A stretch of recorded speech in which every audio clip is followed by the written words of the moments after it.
Hi, everyone, and welcome to my online talk for the 7th International Symposium on Brain and Cognitive Sciences. I want to thank the organizers for inviting me to be a speaker at this symposium, and also to thank them for all of their hard work that they've done transitioning to an online symposium. I know it's been an odd first half of this year so far, so thank you to them for taking this on. So today I'm here to talk to you about kind of the inseparable linguistic and developmental effects of on speech perception, basically. So speech perception to me is really interesting because it allows us to, it provides us a really natural way to examine how our perceptual system handles highly variable input.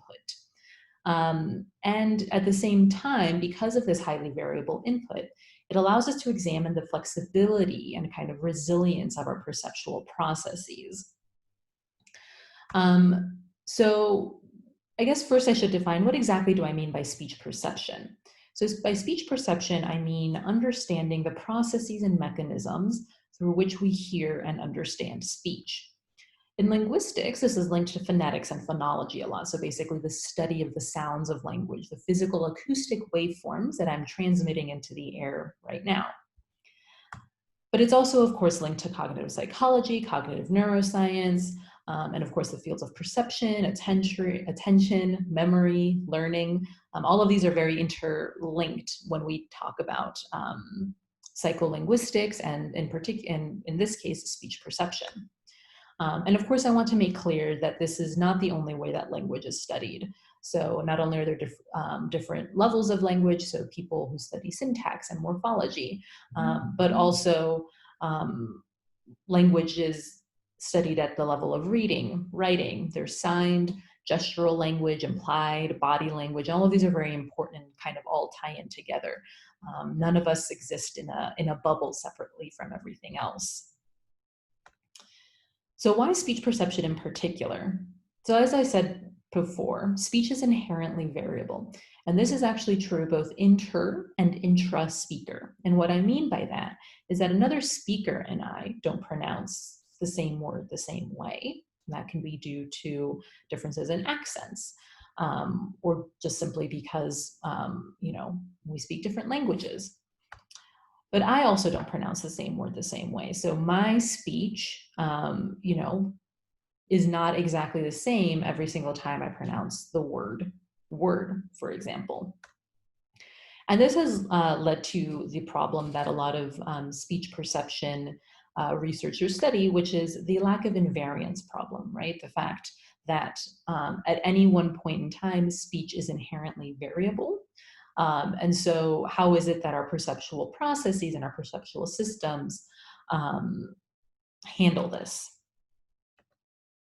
So some sources of variability, or these sources of variability, can generally be defined as belonging to two categories. So there's either linguistic variability, which is seen as the differences between phonemes and languages, or non-linguistic, or what some people term indexical variability. And so this is kind of the differences between speakers or the sex of the speaker.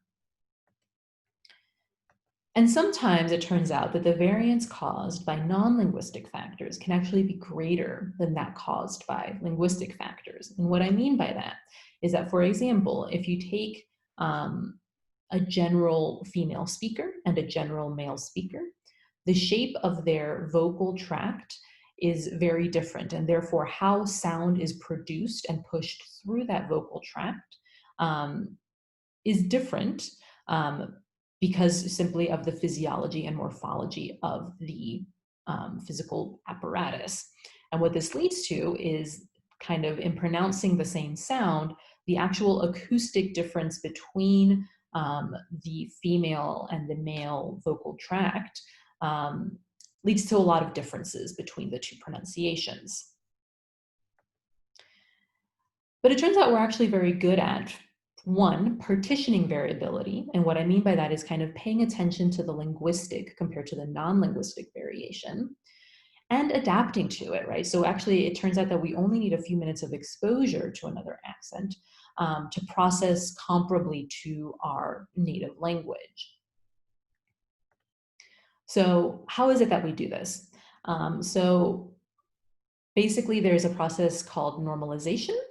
And what it turns is that we can filter out irrelevant acoustic information to understand kind of the intended meaning underneath that irrelevant acoustic information. And I've put irrelevant in quotes here because I want to highlight that it may or may not actually be irrelevant. It may be necessary for other types of perception. But in the case of kind of the pure speech perception side of things, if we're trying to just look at how people arrive at the intended meaning, at the intended sound that they're supposed to be hearing, we're going to call that kind of thing irrelevant. So for example, if you take two speakers or a speaker, either male or female, and you have a listener, they may say something like hello, kind of hidden within this speech signal picture I have here. And some of the things that might cause differences in how that speech signal is interpreted are things like, well, like we talked about, right, the gender of the speaker, but also if there's environmental noise outside, if there's construction or drilling, if they have a different accent, if they've just recently recovered from a cold and so their acoustics are a little bit weird or different because they maybe still have a bit of a stuffy nose. And so it turns out that we're actually really good at kind of putting a filter on that physical acoustic waveform and arriving kind of at the intended meaning, which in this case was hello. So this has been studied a lot with non-speech and synthesized speech. By synthesized speech, I mean the artificial production of human speech. And basically what people have shown is that listeners can actually extract the meaningful information from what it is that they're hearing. So in this case, what I mean by meaningful information is I'm going to be working mostly on vowels, and vowels have certain acoustic properties that are the most kind of what people consider some of the most important in terms of identifying them. And I'll be concentrating on F1 and F2. These are the first two formants of vowel speech perception. And the two studies that I've cited here is work done with electroencephalography, or what we term EEG, right? And this is kind of recording the electrical brain signals from the scalp. And so what they show, if we go back to this idea of kind of the normalization process, is that if somebody pronounces a vowel and they have kind of the necessary information encoded within the F1, F2 levels of that vowel, there's also a lot of added kind of irrelevant information on top of that vowel, which is termed, in this case, F0, or what we also call fundamental frequency. Fundamental frequency is basically the pitch with which we speak. And so we're able to kind of extract out the meaningful information, right? We want to perceive the F1, F2 to know that the speakers are talking or saying an ah sound without really paying attention to the variable pitch that speakers have. So why use EEG for something like this? So it's the case, right, that when we think about doing speech perception, right, because it happens so quickly, it actually helps us to use measurements that allow us to take millisecond level measurements and kind of as the speech signal unfolds, instead of having to wait for the participant to completely process the speech, depending on the task constraints, or to apply any kind of strategies. And I'll be concentrating on a specific EEG response, which is termed the mismatch negativity response. This is derived from what we call event-related potentials, which is when we time lock stimuli to the online EEG recording. And it's especially helpful in studying speech perception because it indexes a pre-attentive response. So basically kind of before attention comes online to the stimulus. And what it indexes is a perceptual change in the stimulus stream. So if you have, again, a listener, I've coded it now as a little brain, and you basically have a listener hear sounds, so the same sound over and over again, and then suddenly you give them a different sound, basically the brain response has had a state where it gets kind of used to the familiar sound, right? So the sound that it's been hearing repeated over and over again, and it forms what we call a memory trace. And when we violate that memory trace, right, with this new sound, or what we will call a deviant sound, it sends a spike. And that spike is what we call, after some calculation, a mismatch negativity response, right? Where it's basically saying that, oh, there's been a change in the auditory stream, and I'm going to index that because it's not what I was used to hearing. And then you go back to the familiar sounds again. So the studies that I've talked about before were done with synthesized speech. But what about studies done with natural speech? And what about, for example, the more physiologically conditioned variants? So basically, because of vocal tract morphology, variants in terms of things like the gender of the speaker, versus sociolinguistically conditioned variants. And what I mean by this is accents. So we're not born with kind of knowing that we will pick up, a Newcastle accent versus a London Cockney accent. But these are, of course, sociolinguistically conditioned, right? We pick it up because that's what we hear in our environment, right? And I should note, of course, that everybody has an accent. It's just a matter of, your own relative place in the world, like where you're coming from. But is there a difference, right, between the kind of variance that we see because it's literally physiologically different between speakers versus what we pick up developmentally and socially? So basically, right, are there different mechanisms for normalizing natural speech by different speakers versus different accents? And I think it's really important to do studies with natural speech just because, as I'll show, kind of a little hint, there do seem to be some differences with how listeners perceive and process synthesized versus natural speech. And natural speech, of course, tends to be more ecologically valid. So I'm going to go through some experiments that I helped with and ran. I've been running over the past few years.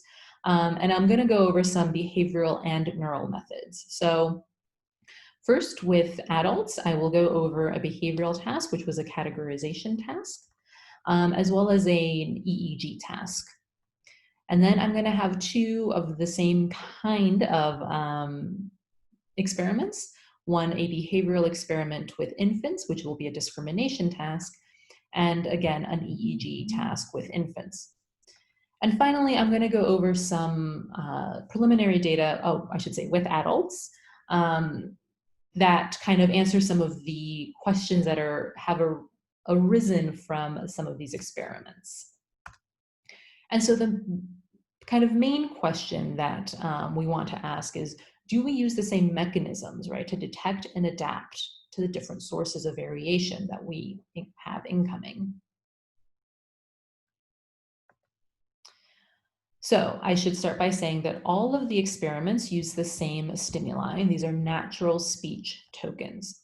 What I'm showing you here basically is kind of a F1, F2 plot. So these are, again, the meaningful formant kind of streams of information that are relevant in vowels. And what we have is in the circle here, is what's going to be our standard or familiar stimulus. So this is what basically all of the other stimuli are going to be compared to. This is both in the behavioral and in the EEG experiments. And then we have 4 different variations on that kind of familiar stimulus or the comparison stimulus. We have a change in speaker. So you can see basically that this standard sound is going to be pronounced by a different speaker. The sex of the speaker will change. That same vowel in a different accent, and then a completely different vowel change. I should also note that these are all done with female speakers. So the participants, so this was done in collaboration with researchers in the Netherlands and from some of my time in Australia. So we have Dutch-English bilinguals and Australian English monolinguals, and the same for the infants, so Dutch English bilingual infants and monolingual English infants, Australian English infants. Right, so experiment 1A with the behavioral method. So in this case, we used a categorization task. And basically the idea is that this is going to familiarize listeners with one token, right? So that standard token that I showed before, the circled one, and then change the speaker's sex or accent in this case. And the question is, can they then categorize it still as that same token? So this is tested both with no feedback and with feedback. And it's the general method is what's called a go, no-go experiment.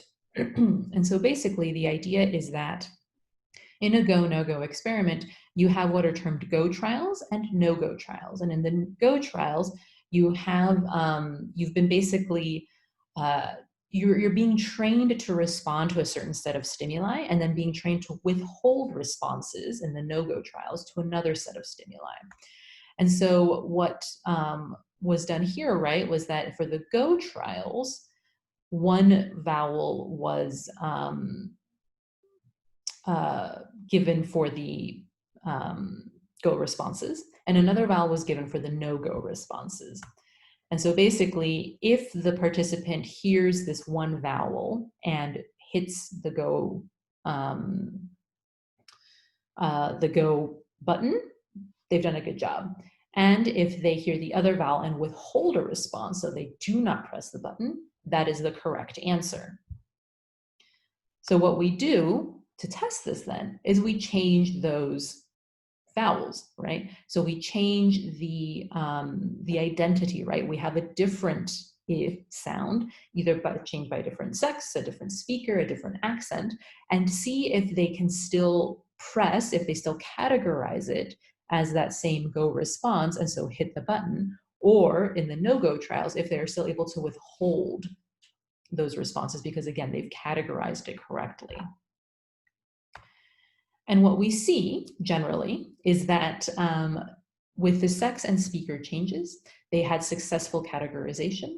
And with the accent changes, they were only successful with the feedback condition. And the feedback condition was basically a simple pop-up screen saying, yes, you've done it correctly, or no, you did not do that correctly. So if we look at some of the results quickly, basically on the left-hand side here, so for example, we have the proportion of the correct responses on the axis. And then on the left-hand side of this graph, we have the what we call the familiar trials or the FAM trials, right? What you can see is that the proportion of correct responses is pretty high up for a while across all of the different categories. Then once the new trials are, so the changes are introduced into the paradigm, so this is on the right-hand side of the graph, you can see that, for example, the sex and speaker changes have continue quite high, but the accent, and in this case there was an accent and sex change condition as well, immediately drop, and they don't ever actually reach the same level as they had before. And so what this shows is that there does seem to be this difficulty adapting to changes in accent without feedback. And so it kind of raises this question as to whether additional context is required to adapt to accented speech. So for example, is it the case that with accented speech, because it's potentially sociolinguistically conditioned, that lexical or semantic feedback is needed? Literally, having isolated vowels is odd and a bit weird. So it needs to be kind of placed within the context of a word. Or is it the case that these are different stages of adaptation, right? So is it the case that because there may be kind of physiological or morphological differences between speakers, right? We have a more automatic adaptation to these, and kind of we need more explicitly cued adaptation, right? So with feedback for things like accent. And one way to look at this second question, right, is that it might be easier to see this in more temporally fine-grained methods like EEG. So we examined this kind of same setup with the mismatch negativity response. So I'll show you a little bit about what the mismatch negativity response might look like. It's important to note here that negative is plotted up and positive is plotted down. And basically what we can see is that in this early measure of speech perception, again, which is pre-attentive, it measures basically how the perceptual system responds to a change in the input that it's receiving. And what's important to note is that the mismatch negativity response can be modulated by the type of change. So what I'm showing you here in this figure from this previous paper is that basically in a speech stimulus, the native speakers of Finnish, they're listening to Finnish sounds here, show a much greater response than second language users of Finnish, just because second language users of Finnish don't have that native processing online, right? So in this case, this is an example of differences between first and second language users, but we know that this type of change, right? So basically the identity of the stimulus itself can lead to modulations in the amplitude of the mismatch negativity. And this is important because this is what we'll be using to try and measure differences in how these stimuli are processed, the ones that we're interested in using. So our question then is there a difference in the mismatch negativity amplitude based on the type of change that we're having them listen to? So like I mentioned before, right, the general design is that participants will listen to a string of repeated stimuli, which are we term the standards, and then they'll get one weird deviant. And the way that we have done this here, right, is that basically we have one vowel repeated over and over again as the standard.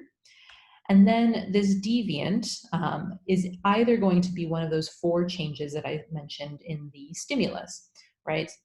So either a change in the vowel, which is this example here, a change in the speaker, so it would be that the same vowel as before, as the standard, but just with a different speaker, or the same, a change in the accent of that vowel or in the sex of the speaker producing that vowel.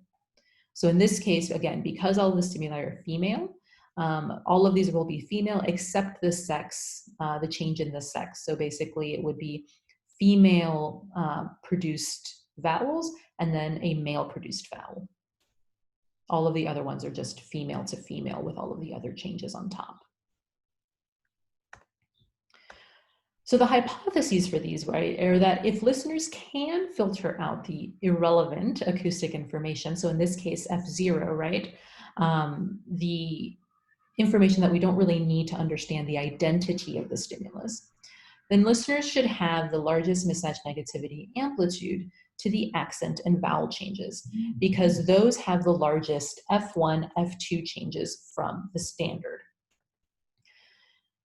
If listeners cannot filter out irrelevant acoustic information, then the largest mismatch negativity amplitude should be in response to the change in accent and sex, because those actually do have the largest F0 change, right? So this is kind of going back to those studies that I mentioned at the beginning, right? So basically, if it's the case that we can filter out fundamental frequency, or F0, then we should be able to notice that the largest amplitudes, right, the largest index of change should come to those that have the largest F1, to those stimuli that have the largest F1, F2 changes. And if we can't filter that out, and F0 does actually matter in how we perceive these stimuli neurally and kind of online and pretty attentively, then different stimuli will have the largest mismatch negativity amplitude.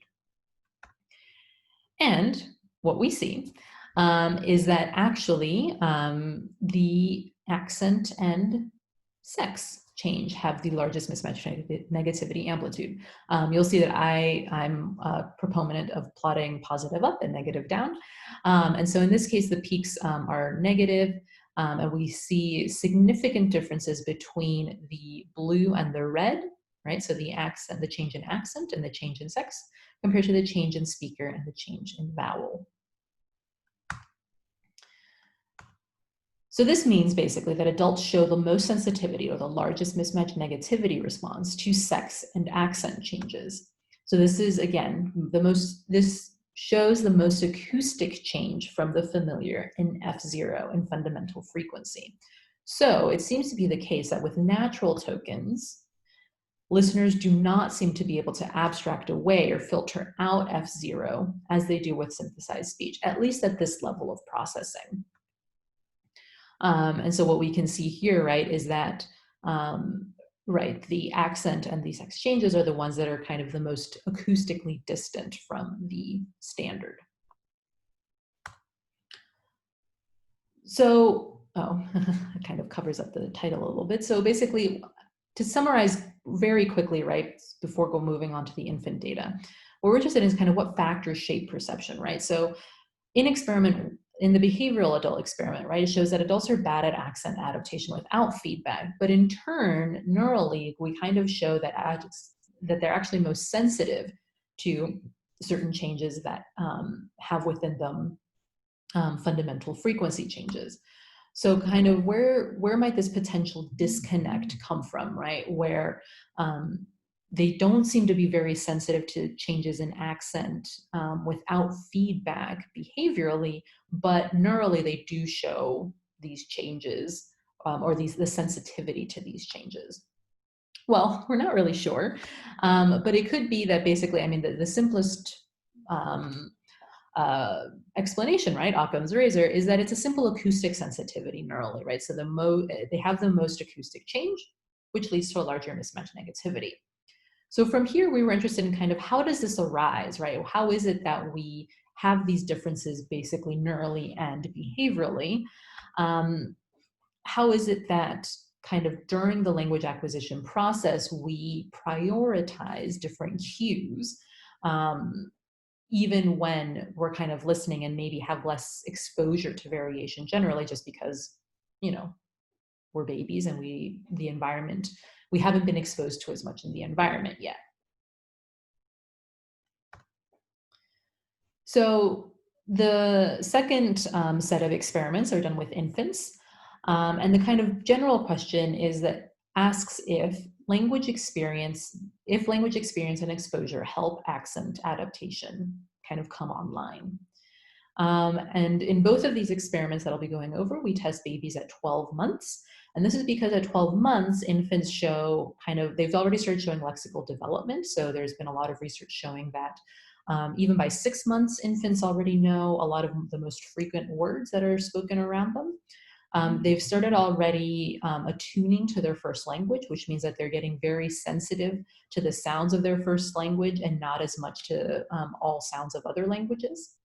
And there has been some work done showing that they're able to adapt to accents by this age.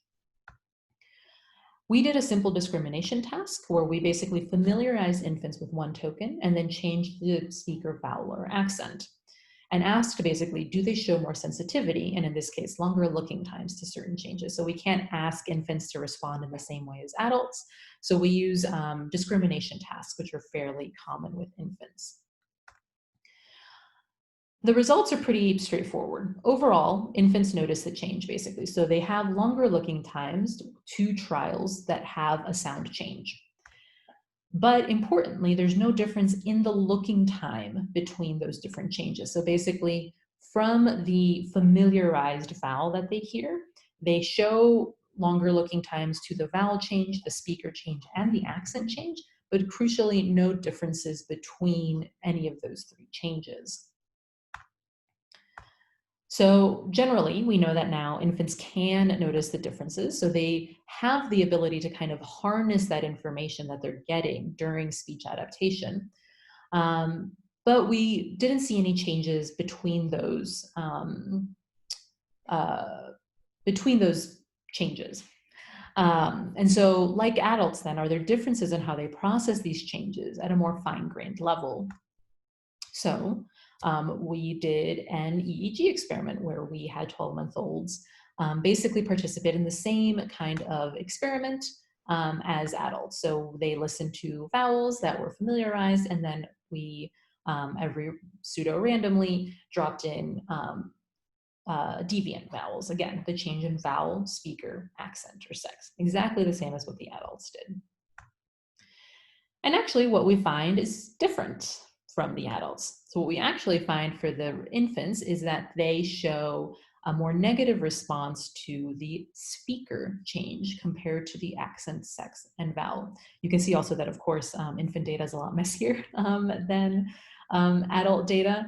It is the case that all of these show significant responses, but the most negative is to the only negative responses to the speaker vowel, or to the speaker change, apologies. So what does this mean, right? So we have this idea that infants show the most sensitivity to speaker changes. And it's important to note that this is actually not the change with the largest acoustic difference between the standard and that change. So basically, we have here, right, the standard again in the black circle, right? And the speaker change is actually very close to it in terms of the F1, F2 information. So an experiment in the behavioral experiment, right, we know that infants notice a change. And in this neural experiment, we see that they're actually most sensitive to speaker changes. Now, why might this be? One of the things that we've thought about is that it could be linked to developmental biases. So it could be the case that there may be, for example, a female speaker sensitivity because many infants, not all, but many infants rely on a female caregiver as their primary kind of source of information, of language input during their first months of life. The other mechanism could be a familiarity preference, right? So basically, being familiarized to the same stimulus over and over again, and then changing the identity of that stimulus with the speaker change could have resulted in more of a difference between those stimuli compared to, for example, a change in vowel, which is actually the same speaker, just saying a different vowel. So as I mentioned before, right, all of the data until now has used the same stimuli. This is a female Dutch speaker. One of the ways that we would want to test whether there's something like a familiarity sensitivity or a female speaker sensitivity in infants in particular would be if there are any differences with male voiced stimuli, right? So would it be the case that we could see the same responses if we changed all of our stimuli to male voices? So this was work done with Brianna Toohey, who was an honors student who worked with me at the Marks Institute back in Sydney, Australia. And what she did was basically the same basic setup. You can see here that the F1 and F2 values are a little bit different. So this is a male speaker, and we have in the middle here the standard, and then at the general, the same changes as before, a change in the sex. So in this case, it's going to go from male to female, a change in the speaker, the accent, and the vowel. Now this is only done with adults. So our infant data collection is unfortunately currently paused at the moment due to, of course, the current and ongoing events. But the preliminary results for the adults show that there's actually larger mismatch negativity responses to the accent, sex, and vowel changes for the male voices. And so if we go back to the stimuli, right, what we can see here is that these three don't seem to be technically the furthest away compared to speaker, but those do seem to show the most sensitivity to during the neural adaptation.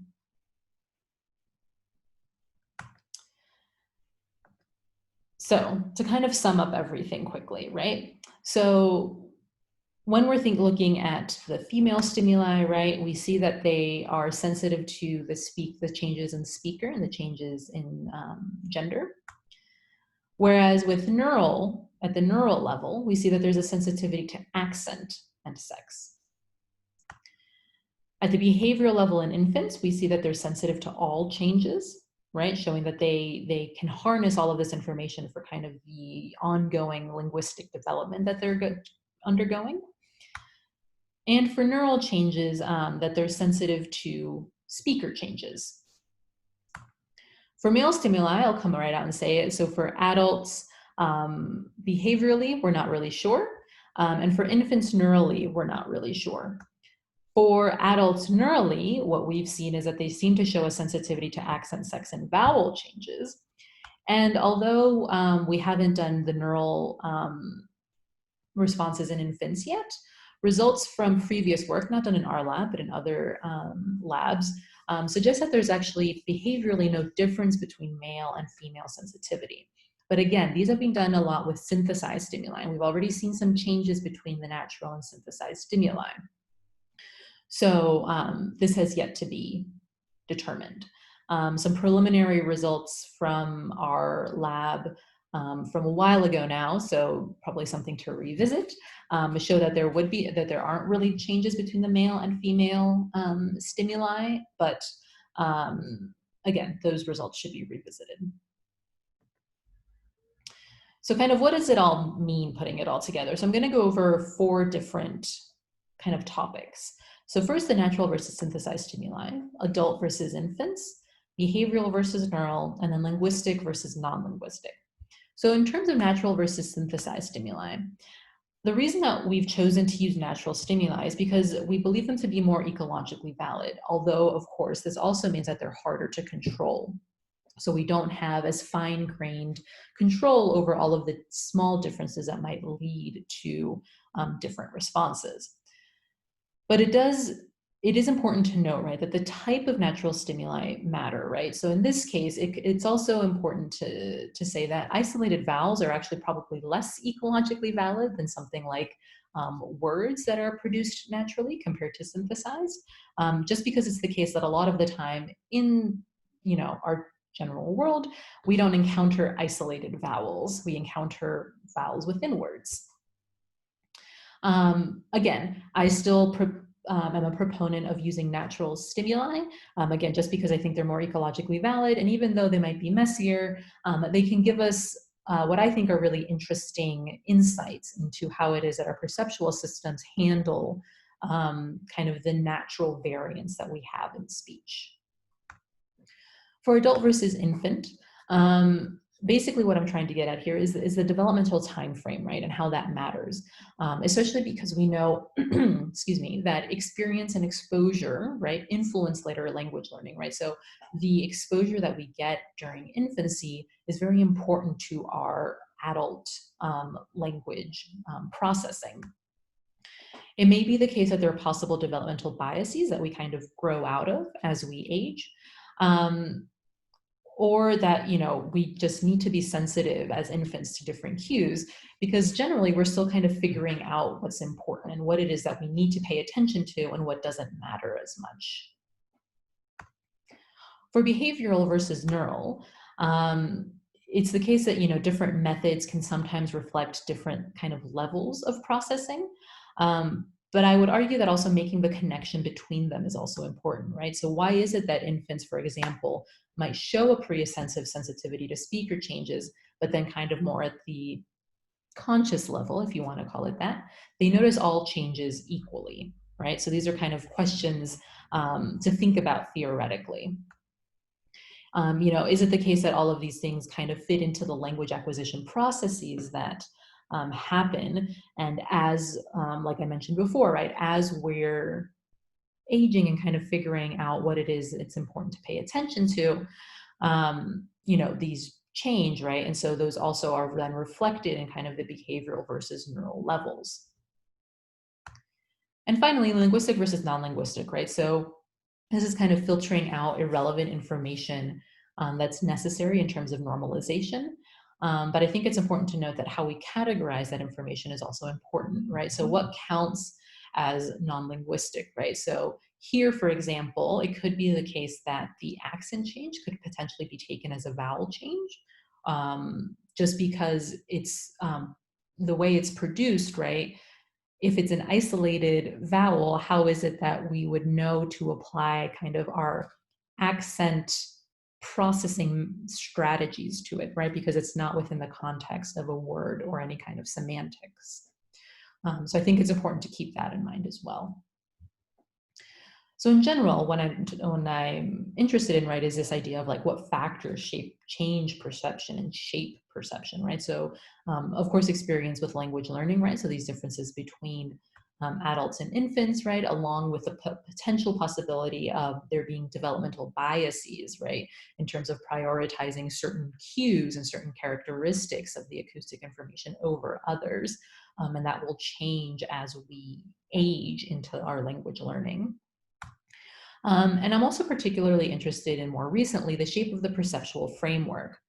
And what I mean by this is basically how we represent kind of perceptually the speech that we hear. And so this varies individually. So basically the way, if I have, for example, this is a characterization of a vowel space. This is the vowel space for Spanish, actually.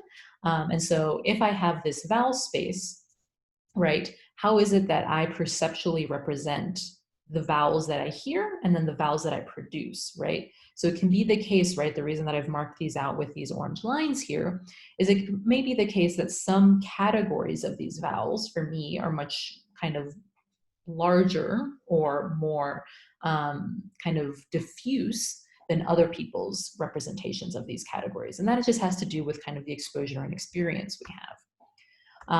And so one of the interesting things that has come around more recently is that previous work shows that more compact vowel spaces can actually lead to better second language perception and production. So, kind of covers up again. Basically, some previous research has shown that the more compact, so basically here down on this axis, we have the compactness, and the smaller the number is, that means that it is more compact, basically. So that means that the way that the person produces those vowels is less variable, right? So it's inherently less variable than somebody who produces it with a larger variability, with more variability. And this distance score is basically the distance between how these speakers, so these are native Spanish speakers, and natives produce French vowels, and how those French vowels kind of are judged, right? So in this case, a smaller distance score is better because there's less distance between the vowel that was the kind of canonical vowel that wanted to be produced and how that person actually produced it. So in this case, what this graph is showing is that more compact spaces lead to less distance or a smaller distance score. And so I'm particularly interested kind of in taking this compactness idea and moving it forward a bit, right? So sure, it's the case that with vowel spaces with 5 vowels, there might be differences in how people perceive or produce those vowels. But in vowel spaces, for example, like Australian English that have many, many more vowels, how is it that that that compactness functions, right? Because sometimes based on where those vowels are, you just can't have more, or you just can't have less compact spaces. So this is some ongoing work that I have been doing with Australian English speakers. And basically the general setup is with a pre-post EEG. We are taking individual voice recordings to gather compactness measures. And then we train them on variable speech input. So the pre-EEG is before training, the post-EEG is after training. The variable speech input is basically hard versus easy Dutch vowel contrasts. And also getting back to this question of the cues that we use, right? Female versus male speakers, right? So how generalizable are these strategies that we use during speech perception and adaptation? And I'll be doing group and individual level analyses. And basically the research question is, do speakers with smaller vocalic spaces, such as Spanish, but with more variability, right? So they're less compact, still perform better than speakers with a larger vocalic space, such as English, but they have less variability because they're more compact, right? How do these two factors interact with each other? This is still ongoing. So very preliminary data of just the training stages shows that kind of our predictions regarding vowel contrast difficulty were confirmed.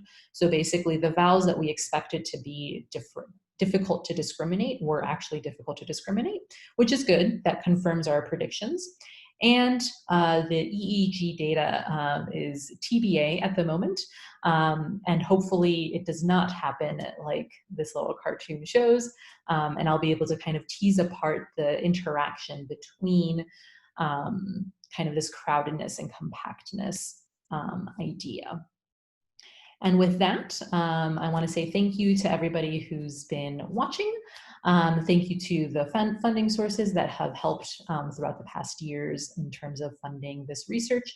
And of course, many thanks to all of my co-authors, collaborators, and the students who have worked with me.